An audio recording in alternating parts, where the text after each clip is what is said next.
Muy buenas tardes, bienvenidos a la Academia Argentina de Letras. La convocatoria a esta jornada se basa en el interés que tiene la Academia Argentina de Letras en llegar a los institutos de formación, en principio, naturalmente abierta al público en general, que pudiese tener interés en los temas que han sido, al menos en los títulos expuestos, pero esencialmente porque la academia suele tener la fama de ser un lugar cerrado, donde se discuten cosas muy serias que la gente habitualmente no conoce. Y eso no es así, no queremos que sea vista de esa forma. Queremos manifestar la voluntad de todos los integrantes de servir al país, de servir a la sociedad.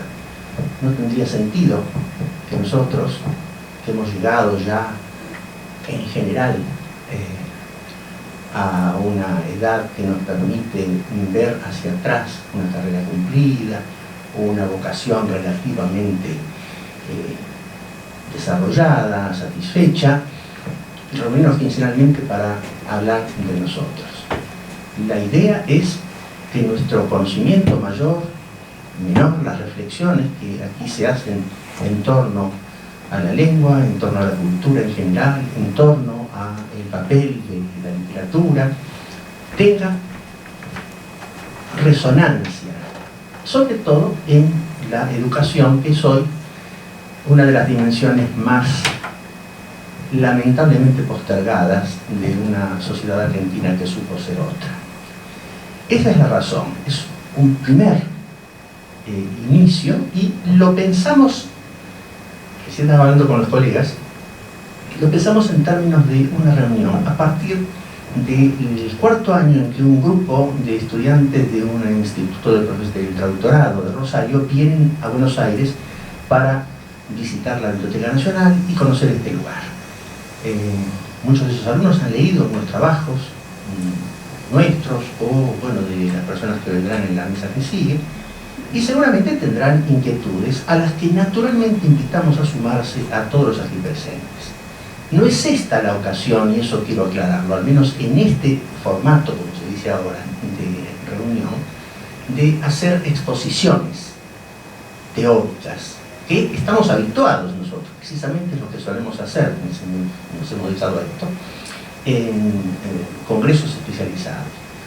No se trata de una reunión absolutamente para especialistas, sino de una reunión dedicada a aquellas personas que estudian letras, traducción, lo que sea, y que puedan tener interés en formular algún tipo de preguntas o conversar con nosotros sobre los temas que cada uno de los que están acá han venido desarrollando. Es la manera también de conocer qué es lo que hicimos y eventualmente confrontar buenamente ideas sobre algunos aspectos que a ustedes puedan interesarles y nosotros estemos en condiciones de responder.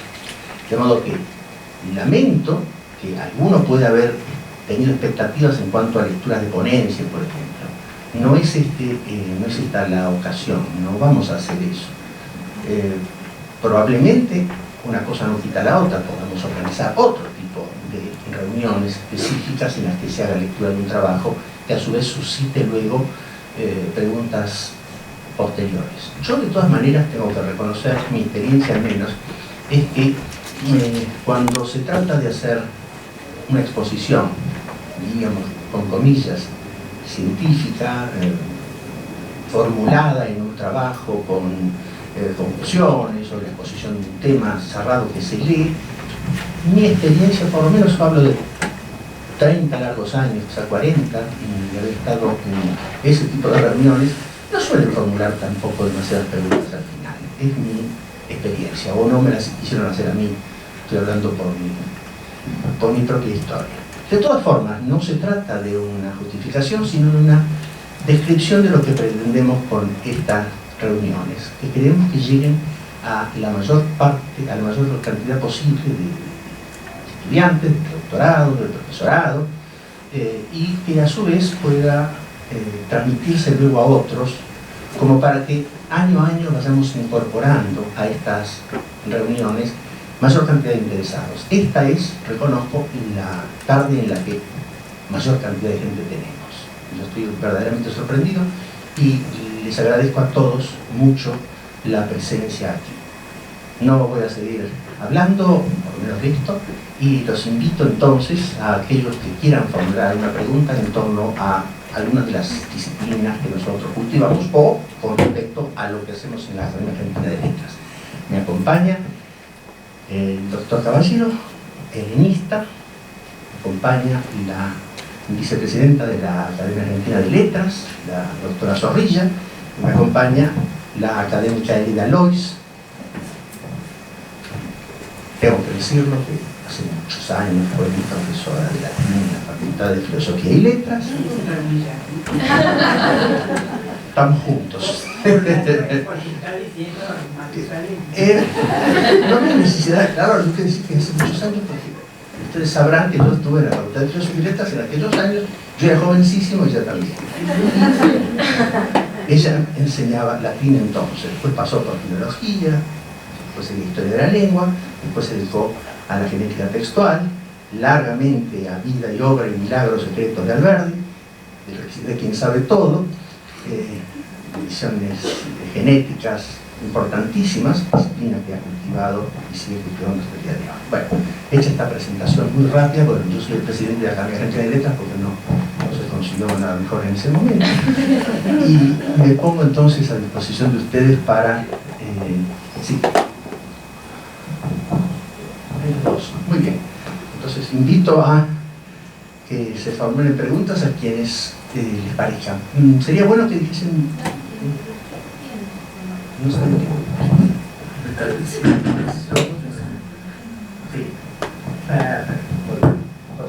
Me dicen que los rosarinos, que son muy ordenados, muy organizados.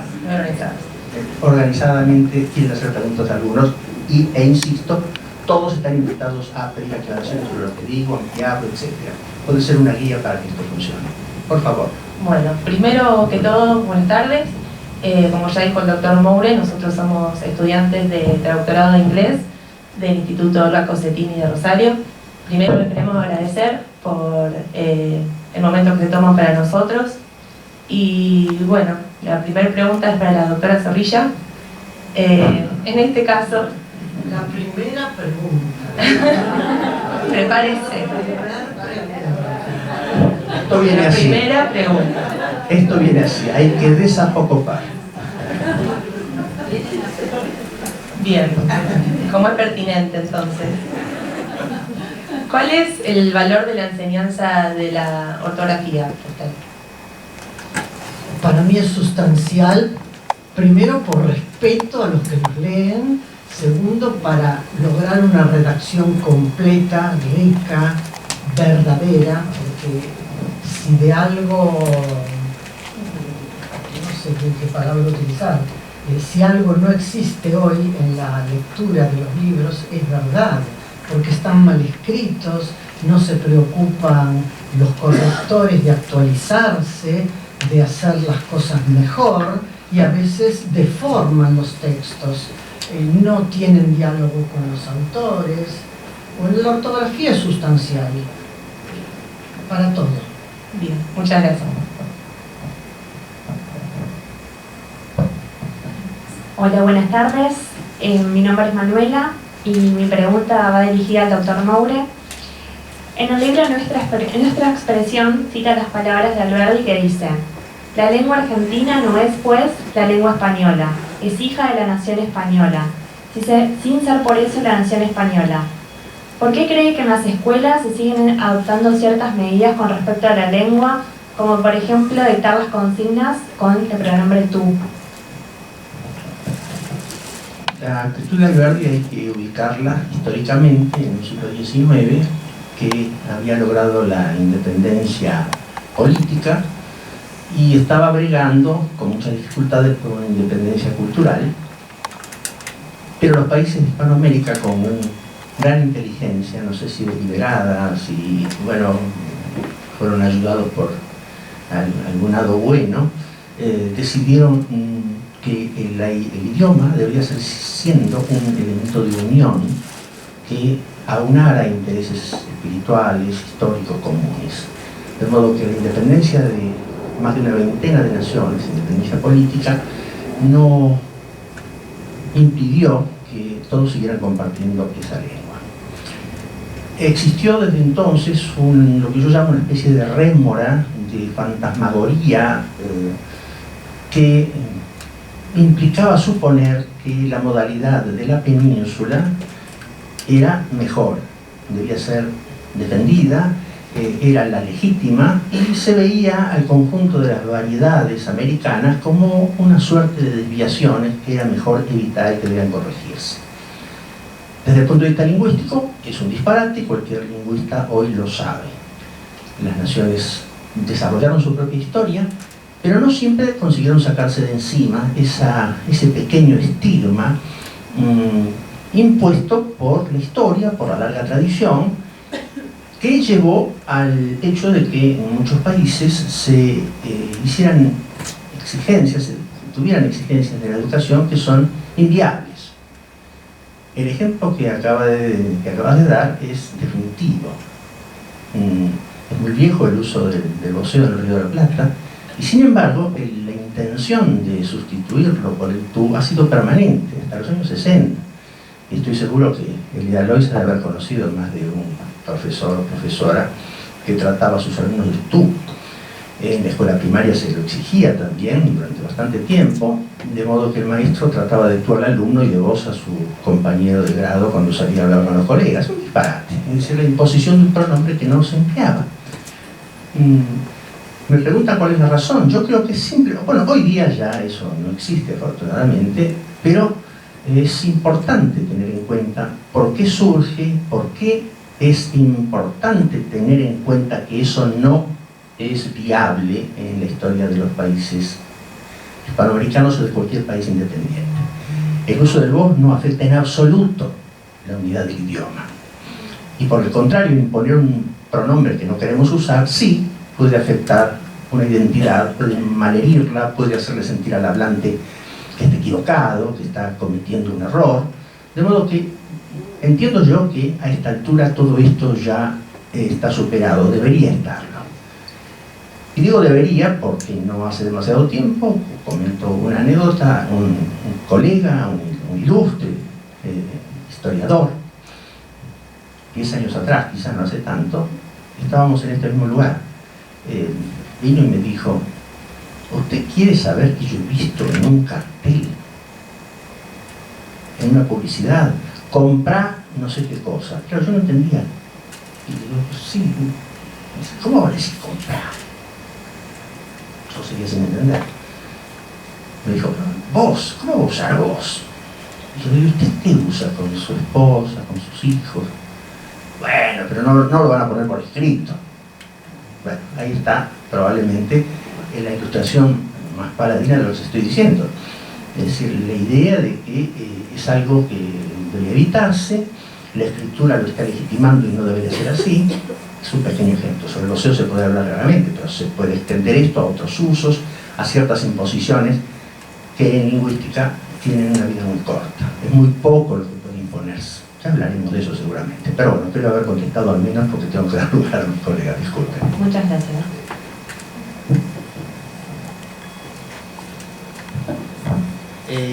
Hola, buenas tardes. Quiero hacer una pregunta a Elida Lois. Entendemos que, creemos entender en realidad, que la crítica genética estudia los procesos creativos de una obra. Y voy a preguntar dos cosas. En principio, ¿cómo se accede a los borradores de una obra? ¿Y qué elementos de los borradores se analizan? Bueno, lamento que voy a hablar un montonazo. Pido disculpas desde ya. Bueno, primero, ¿cómo se accede a los borradores? Peleando con las viudas, peleando con las hijas. Pero bueno, no. Algunos están en archivos, felizmente, y algunos dejan acceder a los borradores. entre paréntesis, ahora, vos preguntás cómo se accede a los borradores. Bueno, ¿cómo se accede a qué borrador? Tenés que preguntar, porque es un mundo acceder a los borradores. Yo tendría que decir que acceder a borradores de Aguafuerte de Roberto Arlt, anda al Instituto Iberoamericano de Berlín. No recuerdo la dirección de memoria, pero tiene que ir a Berlín, etcétera, etcétera. Es decir, cada autor, cada archivo de manuscritos escriturales tiene su dirección. O sea que bueno, cómo se accede a cada manuscrito puede llegar a ser una historia. No, te podría poner montones de ejemplos, pero no tendría que hablar mucho, nada más. Porque, bueno, es terrible. A mí se me iban ocurriendo un montón de cosas cuando hablaban eso, por ejemplo. Y no quiero contestar las preguntas primero. Después, en todo caso, charlamos más abiertamente.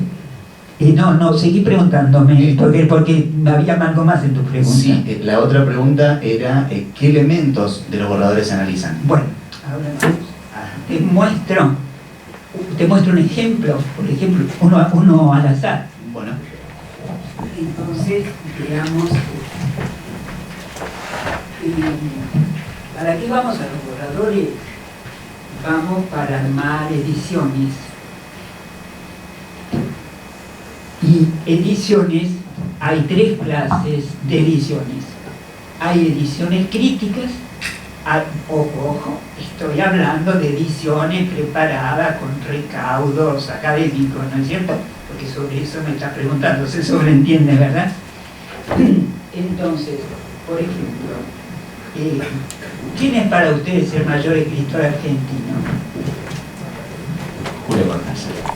Julio Cortázar. Bueno, ¿y para los demás?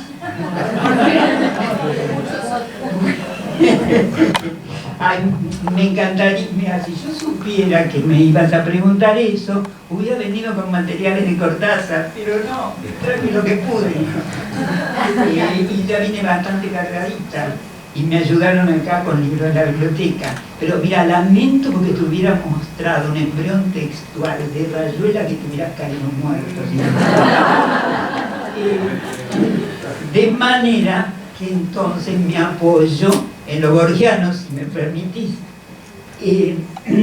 Vamos a ver entonces el acceso a manuscritos y ediciones sucesivas, porque hablaba de ediciones genéticas, ¿no? Hay tres tipos de ediciones: ediciones críticas, ediciones genéticas y ediciones crítico-genéticas. Como me dieron la oportunidad de hablar sobre Borges, les voy a poner un ejemplo de una edición genética de un poema de Borges. Un poema de Borges que se llama Carnicería y que fue publicado en Verbor de Buenos Aires, o sea, en el año 1923. ¿Qué hace una edición genética? La edición genética presenta un proceso fracturado y multidireccional, es decir, que no es lo que leemos en un texto. En un texto nos encontramos con renglones y la lectura lo va siguiendo de izquierda a derecha, ¿no? La famosa linealidad de la escritura. En cambio, ¿qué pasa en los borradores? El escritor tacha, después de una tachadura puede escribir inmediatamente a continuación o simplemente eliminar y dejar eso ya para siempre terminado. Puede dudar y plantearse distintas posibilidades. Después les voy a mostrar un manuscrito de Borges en que hace eso, hace innumerables cosas. No van a poder creer todo lo que hacía Borges cuando veía. Y están los que corrigen ediciones sucesivas, o sea que ya no las arman sobre manuscritos, sino impresiones sucesivas. ¿Y qué hace una edición genética? intenta representar ese proceso que no es lineal, que es fracturado, ¿sí? Y que avanza a los saltos y busca aparatos de lectura, es decir, medios que permitan transcribir ese proceso fracturado y multidireccional. Bueno, vamos a leer el movimiento que tuvo, en este caso, movimiento textual. No tenemos el manuscrito original de Borges, tenemos en este caso ediciones sucesivas. ¿Qué hace este aparato que intenta leerla? Esto que intenta leerla le propone 4 momentos. La edición de Fervor de Buenos Aires del año 23, la del año 43, la del año 64 y por último la del año 76. Y pone entre llaves una variante porque pertenece a la obra poética de Borges 1923-1977, publicada por Alianza 3MC 1977, y esto es algo que me vino por chisme, digamos, no es muy erudito, pero vamos a ver. En ese momento era el director de Alianza 3, Jorge Laforgue, y él me contó que Jorge Luis Borges no había supervisado esa edición. Entonces yo la pongo ahí entre llaves, como diciendo, no es de una consideración. Bueno, ¿qué les propone este aparato de lectura? Vamos a leer en la columna 23, en negro y en rojo, todo lo que se publicó en el año 23. Y después, en rojo, vamos a seguir lo que quedó de ese texto. ¿Qué diablo pasó? ¡Socorro! Bueno, ¿qué es eso? ¿Cómo puso eso? Bueno, se fue. Gracias. Leemos lo que se escribió en 1923, lo que se publicó, perdón. Más vil que un lupanar, la carnicería rubrica como una afrenta la calle. Sobre el dintel, la esculpidura de una cabeza de vaca, de mirar ciego y cornamenta grandiosa, preside el aquelarre de carne charra y mármoles finales, con la lejana majestad de un ídolo, con la fijeza impasible de la palabra escrita junto a la palabra que se habla.